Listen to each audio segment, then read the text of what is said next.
I think we provided sufficient evidence that the Founding Fathers believed in this idea that within one nation there were two kingdoms, the church and the state, and they were supposed to function separately one from another, each within its own sphere, each with its own sword. But we were noticing in our last session that the Founding Fathers did not always abide by the principles that they taught. In other words, they expressed their opinions, but their actions did not always reflect what they taught. And we were dealing specifically with James Madison and the comment that David Barton had made that the Founding Fathers were inconsistent sometimes in their application of these two principles upon which the United States was built. And we read a statement from Timothy Hall, where he expressed this contradictory character of the Founding Fathers sometimes in what they taught versus what they practiced. And we were dealing with a bill that was introduced by James Madison titled A Bill for Punishing Disturbers of Religious Worship and Sabbath Breakers. Interestingly enough, on that same day, Thomas Jefferson introduced a bill, and I'm going to read the bill now. It's in your syllabus in the middle of the page. No man shall be compelled to frequent or support any religious worship, place, or ministry whatsoever, nor shall be enforced, restrained, molested, or burdened in his body or goods, nor shall otherwise suffer on account of his religious opinions or beliefs, but that all men shall be free to profess and by argument to maintain their opinion in matters of religion, and that the same shall in no wise diminish, enlarge, or affect their civil capacities. Now, that's what Jefferson introduced this very same day that this bill was introduced to punish people who broke the Sabbath Sunday as it was understood back then. Is this obviously a contradiction? A contradiction in the same day, because Madison's bill stated, if any person on Sunday shall himself be found laboring at his own or any other trade or calling, or shall employ his apprentices, servants, or slaves in labor, or other business, except it be in the ordinary household, he shall forfeit the sum of 10 shillings for every such offense. In other words, he's going to be fined, because he's doing work on what they believe to be the Sabbath, which was really Sunday. Now, it's important to realize that both of these bills were introduced in 1786, which is actually 5 years before the Bill of Rights is approved. And so we need to understand that this is the maybe early Thomas Jefferson and James Madison. Incidentally, do you know that this bill that was introduced by James Madison was actually written by Thomas Jefferson? That's what makes it even more interesting. The basic point, folks, is that the Founding Fathers were not always consistent with the principles that they taught in actual practice. For example, they taught that all men are created equal and have been endowed by their Creator with certain inalienable rights, except for the African Americans. How did they treat the African Americans? As slaves, right? They brought from Africa. Were they guaranteed liberty and the pursuit of happiness in life? Of course not. So was that unconstitutional? Of course it was unconstitutional. The point is that just because they did not abide by their principles does not mean that that this nation was not founded upon those principles. Are you understanding what I'm saying or not? The fact is that we have plenty of evidence that this nation was established upon this idea of separation of church and state. Now let's go to the title, John Adams and the Treaty of Tripoli. On June 10, 1797, which is 1 year before the deadly wound is administered to the papacy, John Adams signed into law, he was the president, the Treaty of Tripoli. And a part of the Treaty of Tripoli read like this: the government of the United States is not in any sense founded upon the Christian religion. I'll tell you, Christian conservatives in the United States have had almost a heart attack over this statement in the Treaty of Tripoli. Because they say, what do you mean? This is a Christian nation. This was established a Christian nation. Folks, if this was established a Christian nation, that would be unconstitutional. Because it's establishing the Christian religion. Are you with me? Now let's pursue this. Notably, President Adams sent this treaty to the Senate in May of 1797. And it was read aloud before the Senate. Written copies were given to all of the senators. The vote in favor of this treaty was unanimous. It was published in the newspapers in Philadelphia and New York. There was not a whimper of protest because it said the government of the United States is not in any sense founded upon the Christian religion. If the founders had founded the U.S. upon the Christian religion, they would have been going against their own principles, which the First Amendment says that the civil government cannot establish religion. Are you understanding what I'm saying? So it would have been unconstitutional, in other words, for them to do this. So was the United States founded upon the Christian religion? No, it was actually a nation that was founded by Christians. The United States is not a Christian nation, it's a nation composed in its majority by Christians. Now, you can read this rather long statement. I'm not going to dedicate the time to this long statement by John Adams. I hope that you'll read it. It's a powerful statement about the separation of church and state and how important it is for the state not to apply penal laws to religious matters. So I hope that you'll read this statement in your syllabus. Let's go to the section that speaks about the First Amendment. The First Amendment. You know, it's become fashionable among Christian activists to say that the separation of church and state is not in the Constitution because the Constitution does not say separation of church and state. But the fact is, folks, that the concept of the separation of church and state is found in the Constitution of the United States, even though the exact expression is not found. As we noticed, Thomas Jefferson spoke about the wall of separation between church and state, and he was one of the framers of the Constitution of the United States. Now, the First Amendment, let's take a look at how it reads. This is found in the middle of the page where you have the subtitle, The First Amendment. Congress shall make no law. Now, what part of no law don't you understand? It's absolutely clear, isn't it? Congress shall make no law respecting an establishment of religion. Notice it doesn't say that Congress can't make a law that establishes a church above other churches, or a religion or one religion above another religion. The word religion has no definite or indefinite article. Congress can make no law establishing any religious observance, in other words.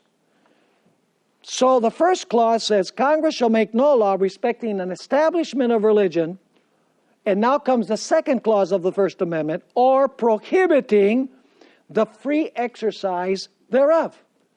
So Congress can't make a religious law, and it can't make a law that forbids people to practice their religion. And then the third clause of the First Amendment contains civil rights. So does the First Amendment contain the idea of separation of church and state?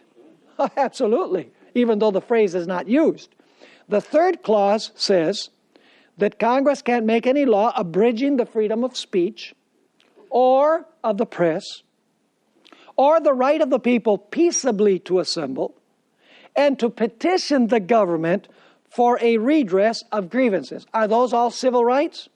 Yeah. So the two horns like a lamb are contained in the First Amendment to the Constitution of the United States, in other words. Now, I mentioned this before. Some Christian activists say, well, you know, the First Amendment applies to the federal government, but it doesn't apply to the states.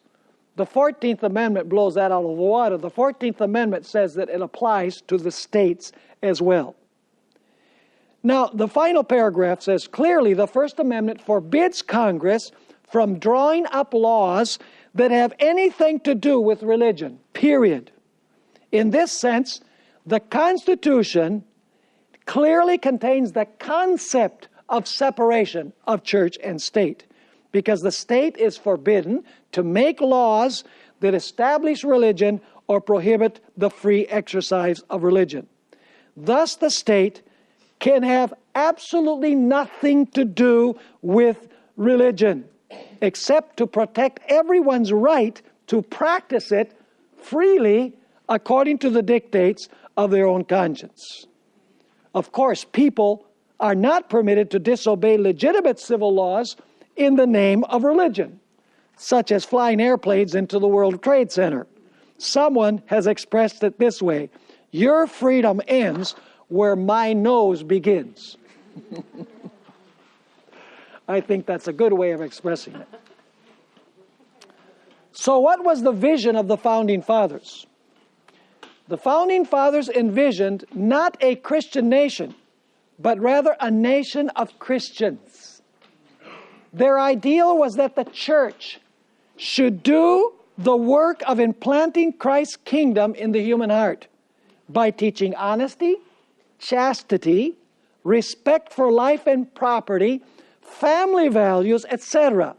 In this way, the church would leaven society from within, and society would be moral and righteous. Not by legislation. Does the church have a role to play when it comes to the morality of society? Yes. The church is indispensable. It's vital. The idea was not that the government should impose by legislation the moral values of the church to make society moral. This is not the mission of the church. The mission of the church is to leaven society by preaching the Word of God, so that society can be transformed from inside out, not from outside in. This is what is taught in the parable of the leaven. Now, in the remaining time that we have in this session, I want to read a series of statements by other thinkers concerning separation of church and state. And I will begin with Thomas Paine. In many ways, he was a pain. Ellen White describes him as an enemy of the Bible and an enemy of religion, and he's one of the few people that Ellen White says will be outside the holy city after the 1,000 years. But he said some very interesting things about this idea of separation of religion from the civil power. In 1791 to 1792, you have a book that he wrote, The Rights of Man, where he stated, persecution is not an original feature in any religion, but it is always the strong marked feature of all law religions. In other words, religions that are based on civil law, or religions established by law. Take away the law establishment, and every religion reassumes its original benignity. Are you understanding what he's saying? Here's another statement. Toleration is not the opposite of intolerance, but the counterfeit of it. We say the opposite of intolerance is tolerance. No, he says that's a false idea. He continues saying, both are despotisms. The one assumes to itself the right of withholding liberty of conscience, the other of granting it. Are you catching the point? Now let's notice what Isaac Backus had to say. This is 1773. This is really early. Religious matters are to be separated from the jurisdiction of the state, not because they are beneath the interests of the state, but quite to the contrary, because they are too high and holy, and thus are beyond the competence of the state. I love that statement. Notice what Patrick Henry had to say. This in 1770, he lived between 1736 and 1799. That religion, or the duty we owe to our Creator, and the manner of discharging it, can be directed only by reason and conviction, not by force or violence. and therefore all men are equally entitled to the free exercise of religion according to the dictates of conscience. Was this a prevalent idea back then? I mean, can you see the two horns like a lamb in the writings of all of these individuals? It's very clear. Samuel West preached a sermon in 1776. Is that an important date? Yeah. Notice what he preached. For the civil authority to pretend to establish particular modes of faith and forms of worship, and to punish all that deviate from the standards which our superiors have set up, is attended with the most pernicious consequences to society. It cramps all free and rational inquiry, fills the world with hypocrites and superstitious bigots, nay, with infidels and skeptics. It exposes men of religion and conscience to the rage and malice of fiery, blind zealots, and dissolves every tender tie of human nature. Those are strong words.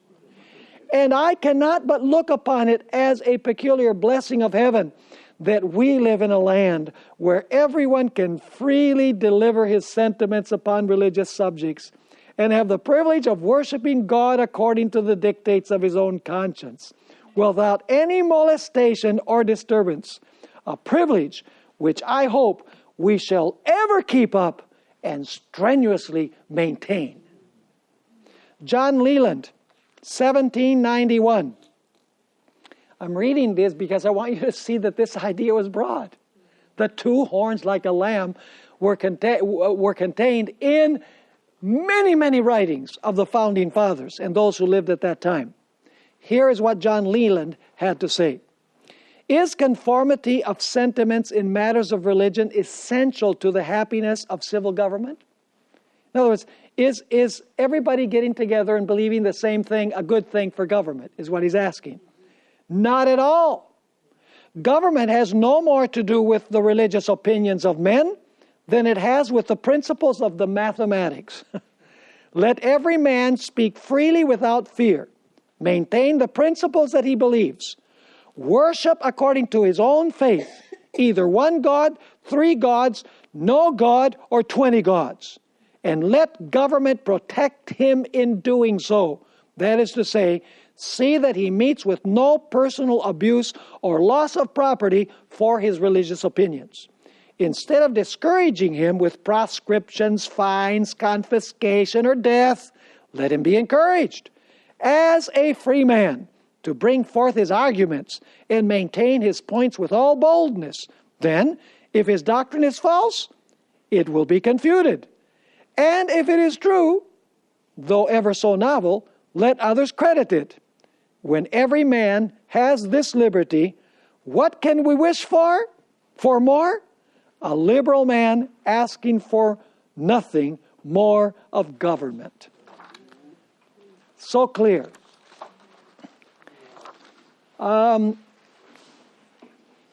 He also stated on the next page, the liberty I contend for is more than toleration. See, the founding fathers were against toleration. You know, I'll tolerate your religion. No. When you tolerate the religion, you're granting something. They have a right of religion without you granting anything. It's an inalienable right, in other words. So he says, the liberty I contend for is more than toleration. The very idea of toleration is despicable. It supposes that some have a preeminence above the rest to grant indulgence, whereas all should be equally free, Jews, Turks, pagans, and Christians. Test oaths and established creeds should be avoided as the worst evils.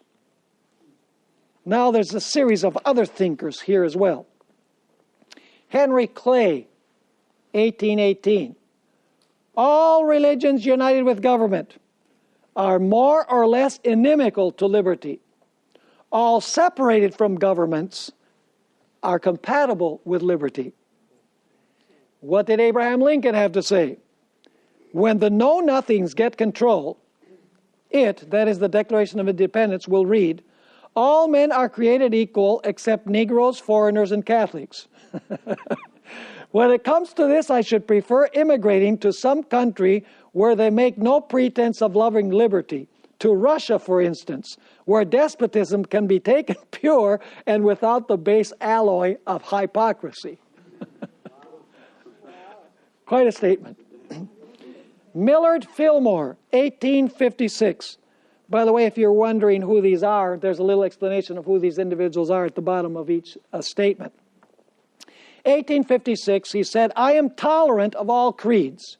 Yet, if any sect suffered itself to be used for political objects, I would meet it by political opposition. Would that be right to do? That would be upholding the First Amendment, right? In my view, church and state should be separate, not only in form, but in fact. Religion and politics should not be mingled. Ever heard of Ulysses S. Grant? 1875.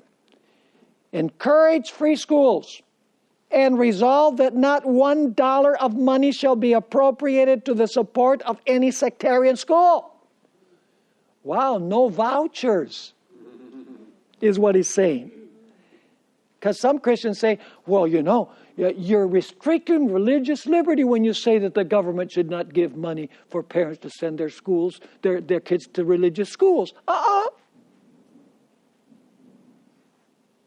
What happens when the state gives money for parents to send their kids to religious schools? That is supporting what? It's supporting religion. Oh, so you're saying you're anti-religious.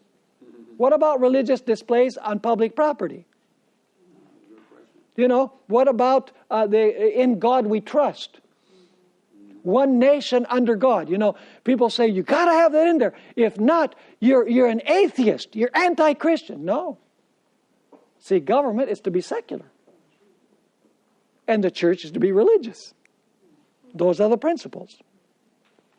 So he continues saying, resolve that neither the state nor nation, or both combined, shall support institutions of learning other than those sufficient to afford every child growing up in the land the opportunity of a good common school education, unmixed with sectarian, pagan, or atheistical tenets. Leave the matter of religion to the family altar, the church and the private schools, supported entirely by private contributions. Keep the church and the state forever separated.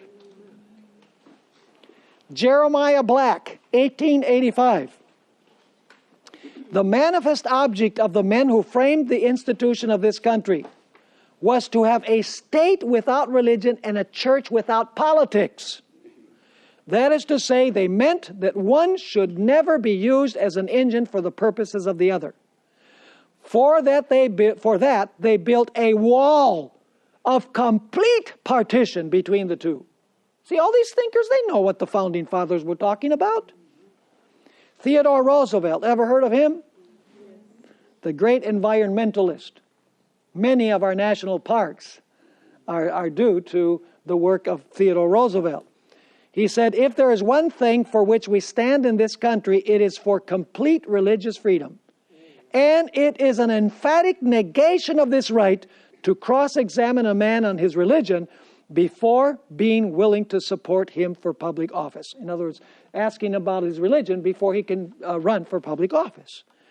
Alfred E. Smith, 1927. We're going in chronological order. He was governor of New York and Democratic candidate for president in 1928. I believe in absolute freedom of conscience for all men, and equality of all churches, all sects, and all beliefs before the law as a matter of right and not as a matter of favor.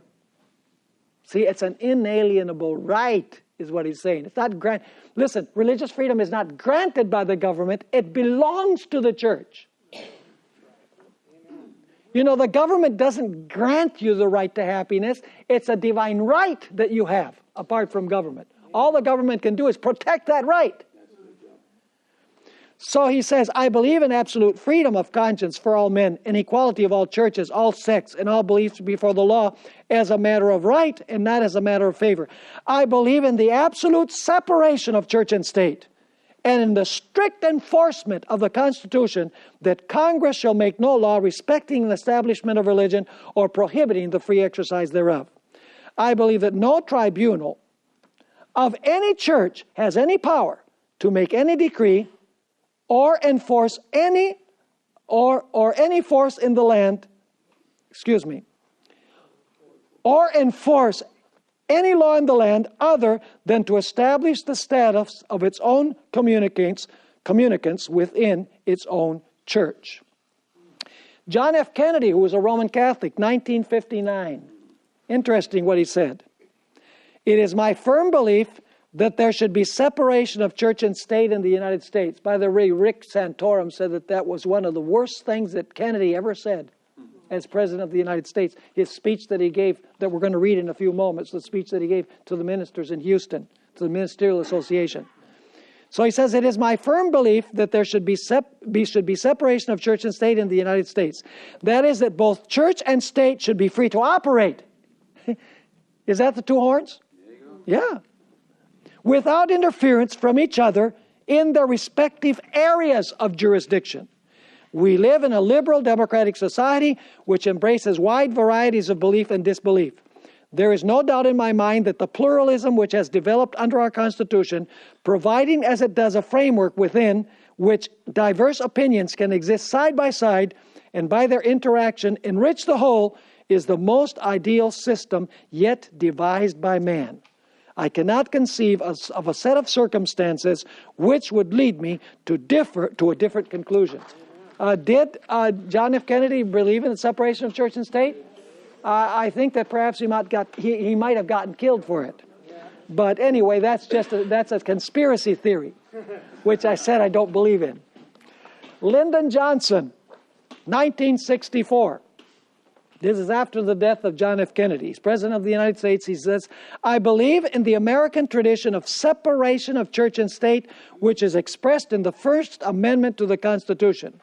By my office and by my personal conviction, I am sworn to uphold that tradition. Carl N. Degler, 1970, had this to say. In the 18th century, the American principle of separation of church and state was indeed an audacious experiment. It had never been tried before. Never before had a national state been prepared to dispense with an official religion as a prop to its authority, and never before had a church been set adrift without the support of the state. Throughout most of American history, the doctrine has provided freedom for religious development while keeping politics free of religion. And that, apparently, had been the intention of the Founding Fathers. Gerald R. Ford. Remember him? He took the presidency when Richard Nixon was impeached. He stated, I believe that prayer in public schools should be voluntary. Incidentally, does the First Amendment allow students to get together for prayer in public school? Yes, it does. What it does not allow is for the school, which is funded by money from the federal government, to write a prayer and mandate that prayer for all students in the school. But, you know, Christian activists, they say, well, you know, prayer was kicked out of public school. It wasn't kicked out. It's government-established prayers that have been kicked out of public schools. And when the government sponsors a prayer in public school, is prayer something we owe to the federal government? It's something we owe to God. So you're saying, Pastor, you're a secular humanist. No, I'm not a secular humanist. I just believe that prayer belongs to God. And you know, if you're going to pray, pray in the home. If the students want to gather and form a prayer group in school, more power to them. They can even form a Bible study group in school if it's their initiative. You know, some school officials have forbidden kids from doing that. They've been taken to court, and the school is lost because it's their religious right, as long as it's led by the students. So Ford says, I believe that prayer in public schools should be voluntary. It is difficult for me to see how religious exercises can be a requirement in public schools. given our constitutional requirement of separation of church and state. I feel that the highly desirable goal of religious education must be principally the responsibility of church and home. I do not believe that public education should show any hostility toward religion, and neither should it inhibit voluntary participation if it does not interfere with the educational process. He had it absolutely straight and correct. Sam J. Ervin. Anybody heard of him? Good old Sam. He was one of my favorite congressmen, senators to watch on television. This was when I was a teenager. This was a long time ago. But he was known as Honest Sam Ervin. He stated this: many sincere persons, 1983, many sincere persons charge that the school prayer cases show the Supreme Court to be hostile to religion. Because the Supreme Court said no prayer in public schools. Mandated and written by the government. So Christians said, the Supreme Court kicked religion out of school. That's the argument. What did Sam Ervin have to say? This charge is what? Untrue and unjust. In these cases, the Supreme Court was faithful to its judicial duty. It enforced the First Amendment, which commands government to maintain strict neutrality respecting religion, neither aiding nor opposing it, but giving everybody the right, or protecting every right of every sect to practice their religion. He also stated this: government is contemptuous of true religion when it confiscates the taxes of Caesar to finance the things of God. And incidentally, George Bush signed an executive order taking federal money to get to charitable organizations. And these charitable organizations, there's no way of really checking to see whether they're really proselytizing for their religion. So this is an infringement of the separation between church and state, as far as I'm concerned. Here we find another statement by Sam Ervin. If religious freedom is to endure in America, the responsibility for teaching religion to public school children must be left to the homes and churches of our land, where this responsibility rightly belongs. Was he right? Absolutely. It must not be assumed by the government through the agency of the public school system. So Sam Ervin was in favor of kicking religion out of public school. That's the way the Christian right sees it in the United States. But no, we send our kids to public school to gain an education. Religion is something that should take place in the home, and it should take place in the church. Notice Leonard Levy. This is 1986. The wall of separation ensures the government's freedom from religion and the individual's freedom of religion. The second probably cannot flourish without the first. See the two horns there again? Time and again in these writings. John M. Swamley, 1987, had this to say: voluntary individual silent prayer has never been banned or discouraged in public schools. The Supreme Court has banned state-sponsored religious services. Those who advocate prayer services in the public schools do not want voluntary prayer. Is that true? You better believe it. They want the government to be officially involved in promoting and sponsoring prayer services so as to put pressure on children to engage in public prayer. They apparently do not care whether parents want their children to engage in public prayer or be indoctrinated with sectarian religious ideas.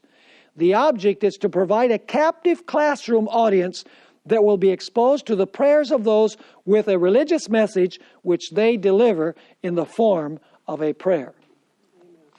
Leo Pfeffer, 1990, wrote this: recognizing the evils of man acting like God, or of man's using government to help God out in the managing the world, the traditional religionists, such as disciples of Roger Williams, Isaac Backus, and John Leland, joined with the deists in fashioning a system in which neither belief nor disbelief in God was to be a matter within the jurisdiction of human government.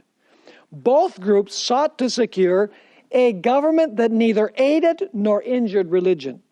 And for this, both the establishment and free exercise clauses of the First Amendment were adopted. Now, John F. Kennedy, this is an interesting case. I remember when I lived in Caracas, Venezuela, because I grew up there in Venezuela from the time I was 5 till the time I was 14. I remember when John F. Kennedy was running for president of the United States, there was a great commotion in Adventist churches in Venezuela. They said, the Sunday law is right around the corner. For the first time, the United States is going to have a Roman Catholic president. And in the United States, there was also a lot of unrest about having a Roman Catholic president. In other words, there was great suspicion about the Roman Catholic Church having a president in the United States. So, John F. Kennedy had to go to the Houston Ministerial Association to express his views on church and state. And that happened on September 12, 1960, when he was running for president. Now, I want you to notice what he said. This is strange for a Roman Catholic to say this.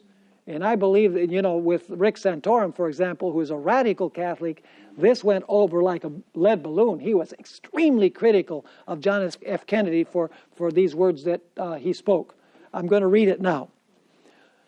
I believe in an America where separation of church and state is absolute, where no Catholic prelate would tell the president, should he be Catholic, how to act, and no Protestant minister would tell his parishioners for whom to vote, where no church or church school is granted any public funds or political preference, and where no man is denied public office merely because his religion differs from the president who might appoint him or the people who might elect him.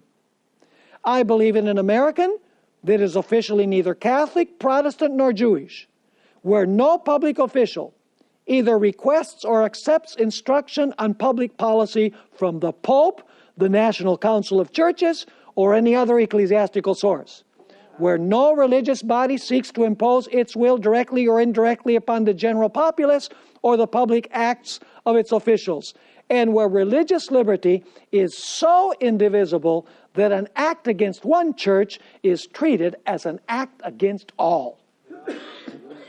Did he have it straight? How is it that all of these thinkers had it straight, but a few radicals, Christian radicals today say, that God has been kicked out of government? No, God hasn't been kicked out of government. The role of government is not to convert people to God. The role of government is to preserve the civil order.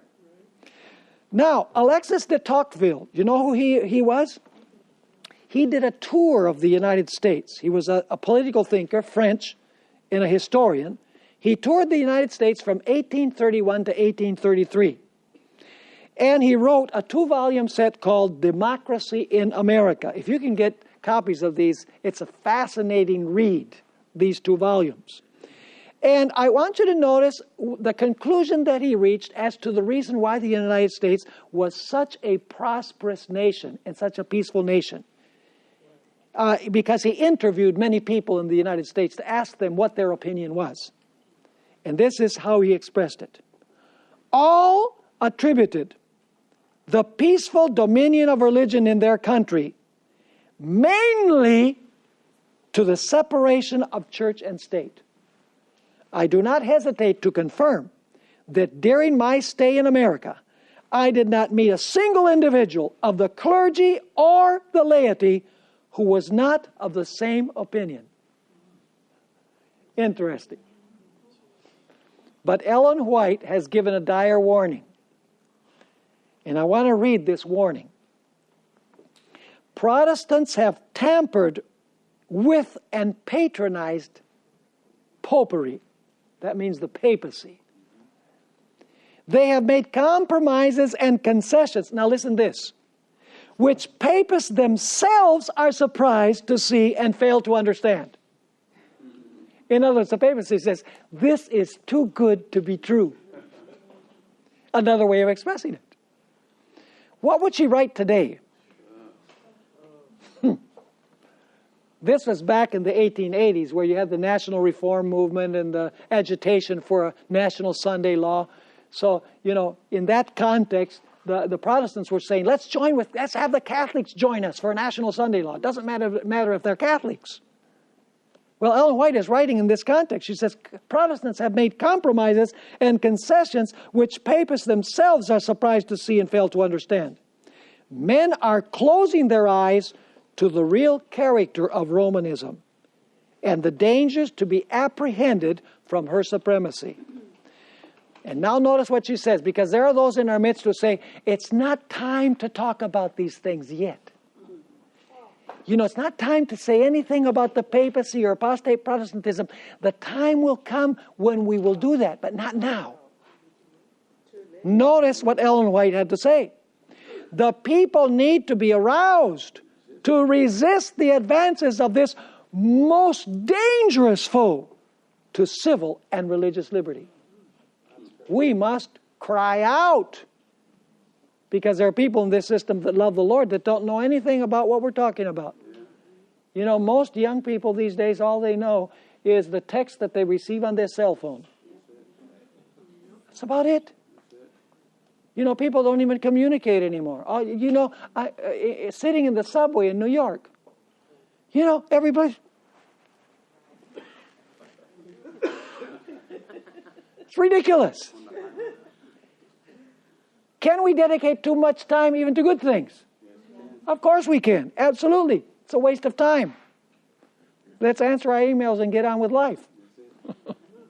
Notice this statement, friend. This is my favorite statement of Ellen White about what's going to happen with the United States. Was this nation established by divine providence? Yes.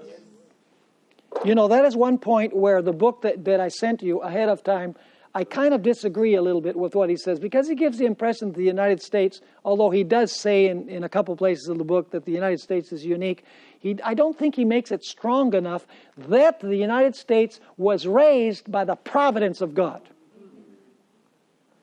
Notice this statement. When the land which the Lord provided as an asylum for His people, that they might worship Him according to the dictates of their own consciences, the land over which for long years the shield of omnipotence has been spread, the land which God has favored by making it the depository of the pure religion of Christ. When that land shall, through its legislators, that's Congress, isn't it? Through its legislators, abjure, that is abandon, forsake the principles of Protestantism, and give countenance to Romish apostasy in tampering with God's law, it is then that the final work of the man of sin will be revealed. And now comes the amazing statement. Protestants will throw their whole influence and strength on the side of the papacy. By a national act. What is a national act? It's an act of Congress. It's a law of Congress. By a national act enforcing the false Sabbath, they will give life and vigor, because the papacy has a deadly wound, right? They will give life and vigor to the corrupt faith of Rome, reviving, that means that she was dead, reviving her tyranny and oppression of conscience. Then it will be time for God to work in mighty power for the vindication of His truth. So, do you understand this prophecy of Revelation chapter 13, verses 11 to 18? You understand it better? Is it clear that this nation was established on the basis of two Christ-like principles? Church and state. Yes. Is it clear that this nation, slowly but surely, is starting to get ready, is warming up its vocal cords to speak like a dragon, by repudiating the principles of its constitution? We see things that are happening that show that this is absolutely true. So let me ask you this. Is the Adventist view of these prophecies biblical? Amen. Solidly biblical. Absolutely, folks. Was Ellen White right in her assessment and explanation of these prophecies? Absolutely. Unquestionably. Because we've studied this from the perspective of Scripture, we've studied it from the perspective of Ellen White, and we've studied it from the perspective of the great thinkers, starting with the Founding Fathers, all throughout the course of the history of this nation. Now we're going to go to our next lesson, the image of and to the beast. We've talked about the beast. We've dealt with the second beast of Revelation chapter 13. Now we need to talk about what is the image of the beast. By the way, it's the image of which beast? It's the image of the first beast. And who makes the image of the first beast? The second beast. That's right. Now, let's go to the introductory remarks here in the lesson, the image of and to the beast. In a previous lecture, we identified the sea beast of Revelation 13, verse 1 through 10 as the Roman Catholic papacy. We also studied the land beast of Revelation 13:11, and we noticed that it represents the United States. The two lamb-like horns represent the church and the state, separate from one another. What did the papacy do during the 1260 years? What characterizes especially the papacy? The union of church and state, because the Vatican is a church and it is a state. And in this way, it tries to influence the political leaders of the world through the state aspect of its existence. Now the question is, what is the image of the beast? In order to understand what the image of the beast is, the sea beast is, we must first ascertain what characterized the first beast. I mean, if it's an image of the beast, it must be like the first beast, right? You know, let me give you an example. When you get up in the morning and you look in the mirror, what do you see? A disaster. At least that's what I see, a total disaster. You know, something that really needs fixing. Does the mirror lie? I can argue with the mirror, but the mirror tells me the truth. It tells me just as I am. It is a reflection of me. So basically, the image of the beast is going to be a what? A replica or a reflection of the beast in honor of the beast. Now, I want you to notice here what Ellen White had to say about this. But what is the image of the beast? And how is it to be formed? The image is made by the two-horned beast and is an image to the beast. It is also called an image of the beast. Remember we studied that when we dealt with the exegetical remarks? Then, to learn what the image is like and how it is to be formed, we must study the characteristics of the beast itself. What? The papacy. So here's the question. What is the central characteristic of the papacy which would help us understand what the image of the papacy is? The union of church and state. Folks, that is the foundation of the papacy. Everything the papacy does is founded on that. Now let's notice on the next page this statement from Ellen White about how the papacy gained its power. The first thing that has to happen is that the true church has to lose its power, has to lose the Spirit. Can we say that of Protestantism today? Protestantism is so messed up today. There's no power. There's a counterfeit power, but there's no true power in Protestantism today. Why? Notice this statement, Great Controversy, page 443. When the early church became corrupted, how did it become corrupted? By departing from the simplicity of the gospel. See, you see the steps here? It basically, first of all, it departs from the simplicity of the gospel. And then what does it do? Accepting heathen rites and customs, that's culture, by the way, infiltrating the church. She lost the spirit and power of God. And in order to control the consciences of the people, see, because the conscience of the people didn't provide control anymore, so society's spiraling out of control. So what's the solution? The solution, is to use force to make them to be moral. And so it continues saying, and in order to control the consciences of the people, and I added this because the Holy Spirit no longer did, she sought what? The support of the secular power. The result was the papacy. A church that controlled what? The power of the state. Do you notice how Ellen White defines the word papacy? The result was what? The papacy. A church that controlled the power of the state. So what is the papacy according to the Spirit of Prophecy? It's a church that controls the state. Then she continues saying, and employed it, that is the power of the state, to further her own ends, especially for the punishment of heresy, in order for the United States to form an image of the beast. The religious power, that is the church, must so control the civil government, which is the secular sword, that the authority of state will also be employed by the church to accomplish her own ends. Is that simple? So what is the image of the beast that is built by the beast that comes forth from the earth? The image is the union of what? Of church and state in the United States of America.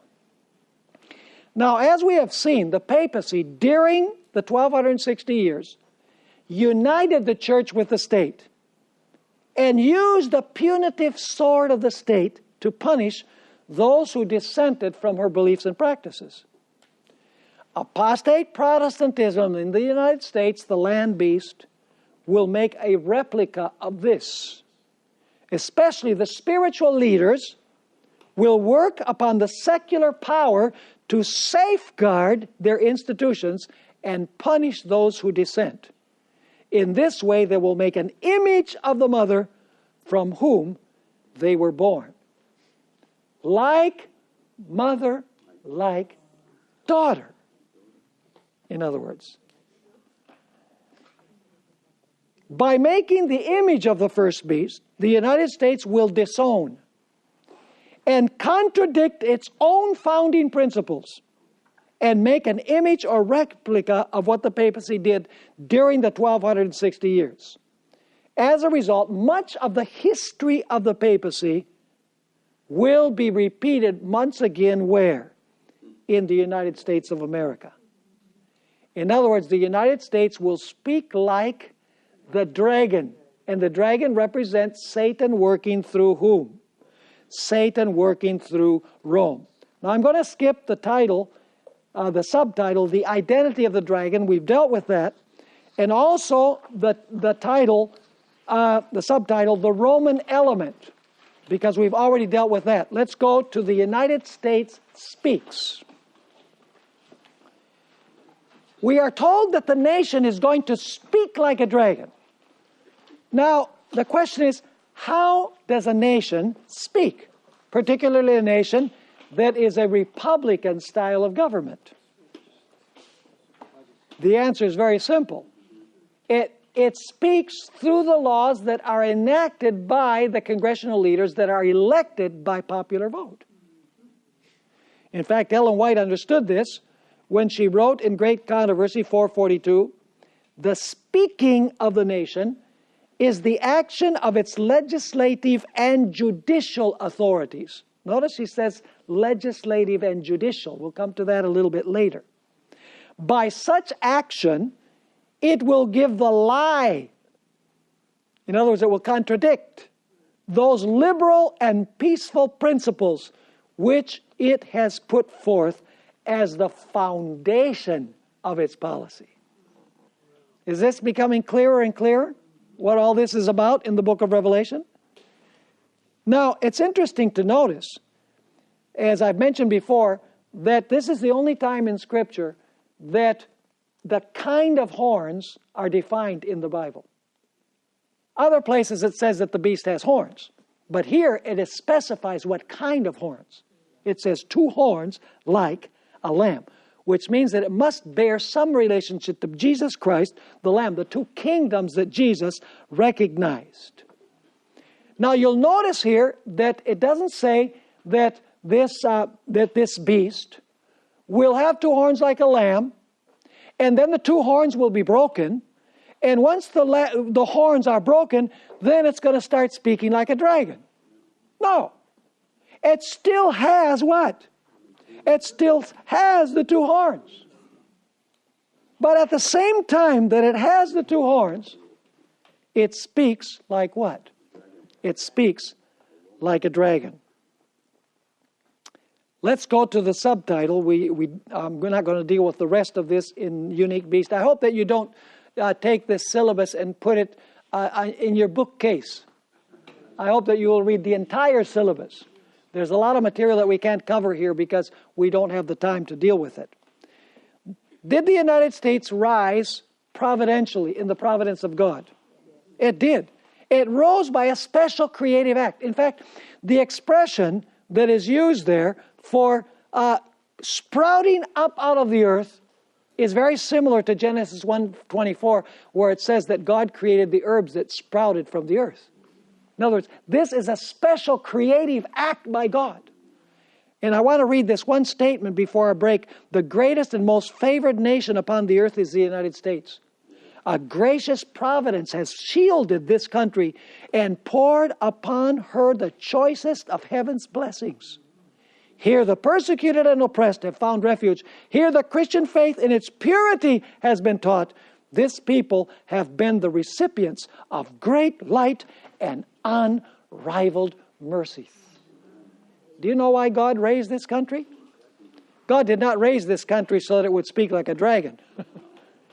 God lifted up this country that established these 2 principles that are based on the idea of 2 kingdoms in one nation, because He wanted to provide a nation that could take the present truth message to the whole world in a time of peace. But that time of peace is coming to an end and will come to an end. And what we have not done in times of relative peace, we will have to do under the most trying circumstances. Visit secretsunsealed.org for annual class dates and topics. Anchor is a seminary-level course of study on the fundamentals of Seventh-day Adventist theology taught by Pastor Stephen Bohr and guest theologians. Seating is limited.